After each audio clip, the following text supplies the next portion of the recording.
The neutral conductor value for the transformer is calculated as follows. The neutral conductor value equals 5% of the transformer kilovolt amps. The neutral conductor value equals 0.5 times 75 kilovolt amps. The neutral conductor value equals 3.75 kilovolt amps. Therefore, the neutral conductor value is 3.75 kilovolt amps. The requirement for the neutral conductor to be 5% of the transformer kilovolt amps is specified in the National Electrical Code, NEC, under Article 220.61. That article states that the ampacity of the neutral conductor shall be sufficient to carry the maximum unbalanced current that is delivered to the system. The NEC also defines unbalanced current as the difference between the maximum and minimum currents in the three conductors of a three-phase circuit. In most cases, 5% of the transformer kilovolt amps is sufficient to handle the unbalanced current. However, there may be exceptional cases where a larger neutral conductor is required. In such cases, an electrical engineer should be consulted to determine the appropriate neutral conductor size. To understand the calculation of neutral conductor size, let's break down the key components. First, we have the transformer, which in this case is rated at 75 kilovolt amps. This rating represents the apparent power that the transformer can deliver. The transformer primary is rated for 480 volts, three-phase, while the secondary is rated for 240/120 volts, three-phase, full-wire. The four-wire configuration on the secondary indicates the presence of a neutral conductor, which is essential for serving single-phase loads. The neutral conductor provides a return path for unbalanced currents in the three-phase system. Unbalanced currents occur when the loads on each of the three phases are not equal. For example, if phase A is loaded with 20 amps, phase B with 15 amps, and phase C with 10 amps, the neutral conductor will carry the unbalanced current. The National Electrical Code, or NEC, provides guidelines for sizing the neutral conductor to ensure that it can safely carry the maximum unbalanced current. As stated in Article 220.61. The ampacity of the neutral conductor must be sufficient to carry the maximum unbalanced current. The NEC defines unbalanced current as the difference between the maximum and minimum currents in the three conductors of a three-phase circuit. In many cases, a simplified approach of sizing the neutral conductor at 5% of the transformer's kilovolt ampere rating is used. This is generally considered a safe practice because it provides a margin of safety for handling unbalanced currents. To calculate the neutral conductor size using the 5% rule, we multiply the transformer's kilovolt ampere rating by 0.5. In this case, 0.5 times 75 kilovolt amps equals 3.75 kilovolt amps. This value represents the kilovolt ampere rating that the neutral conductor should be capable of handling. To convert this kilovolt ampere value to amps, we need to consider the voltage of the secondary winding. Since the secondary is rated at 240/120 volts, we can use the lower voltage of 120 volts for the single-phase loads that the neutral conductor serves. The formula for calculating amps is kilovolt amps divided by volts. Therefore, 3,750 volt amps divided by 120 volts equals 31.25 amps. This means that the neutral conductor should have an ampacity of at least 31.25 amps. However, it's important to note that this is a simplified calculation based on the 5% rule. In some cases, the actual unbalanced current may be higher than 5% of the transformer's kilovolt ampere rating. This can occur when there are significant single-phase loads or nonlinear loads that generate harmonic currents. Harmonic currents are currents with frequencies that are multiples of the fundamental frequency of the power system, which is typically 60 Hz. These harmonic currents can cause additional heating in the neutral conductor and can also distort the voltage waveform. If there is a concern about excessive unbalanced currents or harmonic currents, it is recommended to perform a more detailed analysis to determine the appropriate neutral conductor size. This may involve measuring the actual currents in the three phases and the neutral conductor under typical operating conditions. It may also involve using specialized software to model the power system and simulate the effects of harmonic currents. In some cases, it may be necessary to increase the size of the neutral conductor beyond the 5% rule to ensure that it can safely carry the maximum unbalanced current and minimize voltage distortion. Additionally, the NEC requires that the neutral conductor be sized no smaller than the grounding electrode conductor. The grounding electrode conductor connects the neutral conductor to the grounding electrode system, which provides a path for fault currents to return to the source. The size of the grounding electrode conductor is determined by the size of the service entrance conductors. In summary, the neutral conductor size for a 75 kV ampere transformer with a 480 volt 3-phase primary and a 240/120 volt 3-phase 4-wire secondary can be estimated using the 5% rule. This involves multiplying the transformer's kilovolt ampere rating by 0.5 to obtain the kilovolt ampere rating for the neutral conductor, and then converting this value to amps using the appropriate voltage. However, it is important to consider the potential for excessive unbalanced currents or harmonic currents, which may require a larger neutral conductor size. It is also important to comply with the NEC requirements for the minimum size of the neutral conductor and the grounding electrode conductor. Always consult with a qualified electrical engineer to determine the appropriate neutral conductor size for a specific application. When selecting the appropriate sized neutral conductor, it's vital to consider not just the calculated ampacity, but also the applicable ampacity tables found in the National Electrical Code, specifically Article 310. These tables provide the allowable ampacities for various conductor types and sizes, taking into account factors like insulation temperature rating, insulation method, and ambient temperature.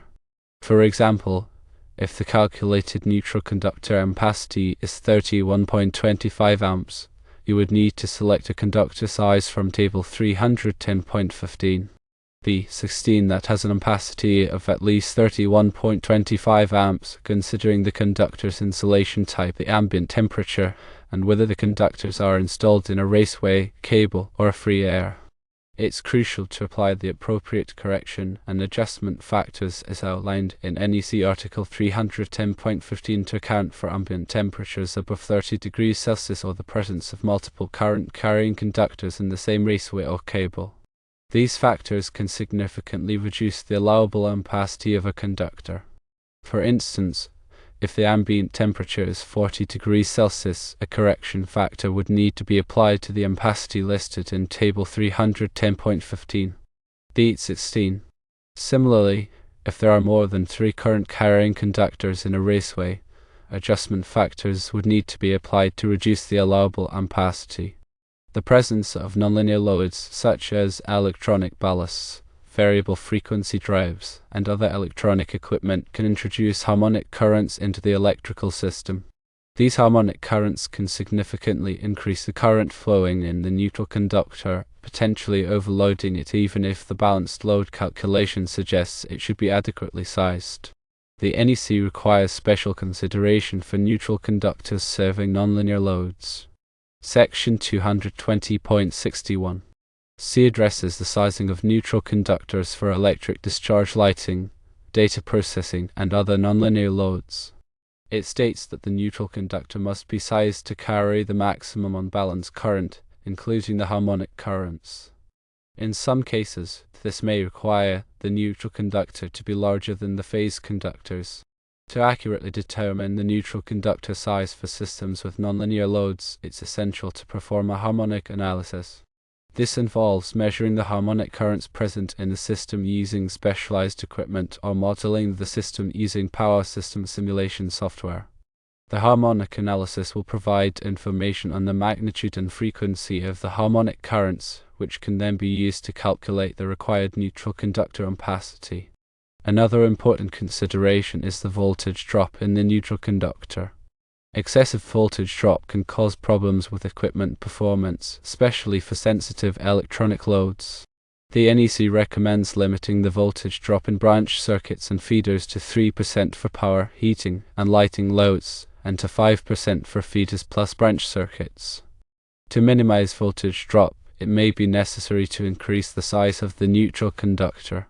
The voltage drop in the neutral conductor can be calculated using Ohm's law, which states that voltage drop equals current times resistance. The resistance of the neutral conductor depends on its material, size, and length. By using a larger conductor size, the resistance is reduced and the voltage drop is minimized. In addition to the NEC requirements, local electrical codes and regulations may also have specific requirements for neutral conductor sizing. It's essential to check with the local electrical inspector to ensure compliance with all applicable codes and regulations. In some jurisdictions, the local code may require a larger neutral conductor size than the NEC, or it may have additional requirements for grounding and bonding. Proper grounding and bonding are essential for electrical safety and to minimize the risk of electric shock. The NEC provides detailed requirements for grounding and bonding in Article 250. The grounding electrode conductor connects the neutral conductor to the grounding electrode system, which typically consists of a ground rod, ground plate, or other approved grounding electrode. The size of the grounding electrode conductor is determined by the size of the service entrance conductors. Bonding is the process of connecting all metal parts of the electrical system together to create a low impedance path for fault currents to return to the source. This helps to ensure that circuit breakers or fuses will trip quickly in the event of a fault, minimizing the risk of electric shock or fire. Proper neutral conductor sizing is essential for the safe and reliable operation of electrical systems. By following the NEC guidelines, considering the potential for unbalanced currents and harmonic currents, and consulting with a qualified electrical engineer, you can ensure that the neutral conductor is adequately sized for the specific application. When dealing with transformers and neutral conductors, understanding the concept of K-factor is crucial, especially in commercial and industrial settings where nonlinear loads are prevalent. The K-factor is a measure of a transformer's ability to withstand harmonic currents without exceeding its rated temperature. Transformers that supply nonlinear loads, such as those found in office buildings with computer equipment or factories with variable frequency drives, are subjected to harmonic currents that can cause excessive heating and premature failure. A transformer with a higher K-factor is designed to handle these harmonic currents more effectively. The K-factor is defined as the ratio of the eddy current losses caused by harmonic currents to the eddy current losses caused by sinusoidal currents at the fundamental frequency. A K-factor of 1.0 indicates that the transformer is designed for linear loads only, while a K-factor greater than 1.0 indicates that the transformer is designed for nonlinear loads. When selecting a transformer for an application with nonlinear loads, it's essential to choose a transformer with a K-factor that is appropriate for the level of harmonic distortion present in the system. The K-factor rating of the transformer should be equal to or greater than the calculated K-factor of the load. The K-factor of the load can be determined by measuring the harmonic currents present in the system using specialized equipment or by consulting with a power quality expert. In addition to selecting a transformer with an appropriate K-factor, it's also important to consider the transformer's dirting factor. The dirting factor is a multiplier that is applied to the transformer's nameplate kilovolt-ampere rating to account for the effects of harmonic currents.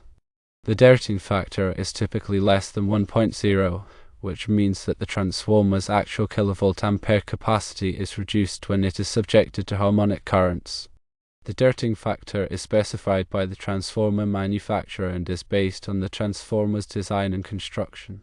When calculating the required transformer size for an application with nonlinear loads, it's essential to use the derated kilovolt-ampere rating of the transformer. This ensures that the transformer is not overloaded and that it will operate within its safe temperature limits. Power quality is another important consideration when dealing with transformers and neutral conductors. Poor power quality can lead to a variety of problems, including equipment malfunction, reduced equipment life, and increased energy costs. Harmonic currents are one of the main causes of poor power quality. Harmonic currents can cause voltage distortion, which can affect the performance of sensitive electronic equipment. Harmonic currents can also cause increased heating in conductors and transformers, leading to premature failure. There are several steps that can be taken to improve power quality in systems with nonlinear loads. These include using harmonic filters to reduce the level of harmonic currents, using K-rated transformers to withstand harmonic currents, and using properly sized neutral conductors to carry harmonic currents. Another important aspect of neutral conductor sizing in transformer applications is the concept of single-point grounding. Single-point grounding is a technique used to minimize ground loops and reduce the risk of electrical noise and interference. A ground loop occurs when there are multiple paths for current to flow to ground. This can create circulating currents that can cause electrical noise and interference. Single-point grounding involves establishing a single, central grounding point for the entire electrical system. All grounding conductors are then connected to this single point. This eliminates the possibility of ground loops and reduces the risk of electrical noise and interference. The single-point grounding point should be located as close as possible to the service entrance of the building. It should also be connected to a properly sized grounding electrode system. The grounding electrode system should consist of a ground rod, ground plate, or other approved grounding electrode. In addition to single-point grounding, it's also important to use proper bonding techniques. Bonding is the process of connecting all metal parts of the electrical system together to create a low impedance path for fault currents to return to the source. This helps to ensure that circuit breakers or fuses will trip quickly in the event of a fault, minimizing the risk of electric shock or fire. All metal conduits, junction boxes, and equipment enclosures should be bonded together. The bonding conductors should be sized according to the NEC requirements. Proper grounding and bonding are essential for electrical safety and to minimize the risk of electrical noise and interference. By using single-point grounding and proper bonding techniques, you can create a safe and reliable electrical system. Another advanced consideration in transformer and neutral conductor applications is the use of active harmonic filters. While passive harmonic filters consist of inductors and capacitors tuned to specific harmonic frequencies, active harmonic filters use electronic components to actively cancel out harmonic currents. Active harmonic filters offer several advantages over passive harmonic filters. They can dynamically adjust to changes in the harmonic content of the load, they can provide better harmonic mitigation performance, and they can also improve power factor. Active harmonic filters work by injecting harmonic currents into the electrical system that are equal in magnitude but opposite in phase to the harmonic currents produced by the load. This effectively cancels out the harmonic currents and reduces the level of harmonic distortion in the system. Active harmonic filters are typically used in applications where there are high levels of harmonic distortion or where passive harmonic filters are not practical. They are often used in data centers, hospitals, and other critical facilities where power quality is essential. When selecting an active harmonic filter, it's important to consider the harmonic content of the load, the desired level of harmonic mitigation, and the system voltage and current. The active harmonic filter should be sized to handle the maximum harmonic current produced by the load. It should also be compatible with the system voltage and current. Another important consideration is the filter's response time. The filter should be able to respond quickly to changes in the harmonic content of the load. This ensures that the filter can effectively cancel out harmonic currents under all operating conditions. In addition to active harmonic filters, there are also other power quality improvement technologies available, such as static VAR compensators, or SVCs, and dynamic voltage restorers, or DVRs. SVC are used to improve voltage stability and power factor. DVR are used to protect sensitive equipment from voltage sags and swells. These technologies can be used in conjunction with active harmonic filters to provide comprehensive power quality solutions. The specific power quality improvement technologies that are appropriate for a given application will depend on the specific power quality problems that are present. A power quality audit can be performed to identify the power quality problems and to recommend the appropriate solutions. A power quality audit involves measuring the voltage, current, and harmonic content of the electrical system. The data collected during the audit is then analyzed to identify the power quality problems and to develop a plan for improving power quality.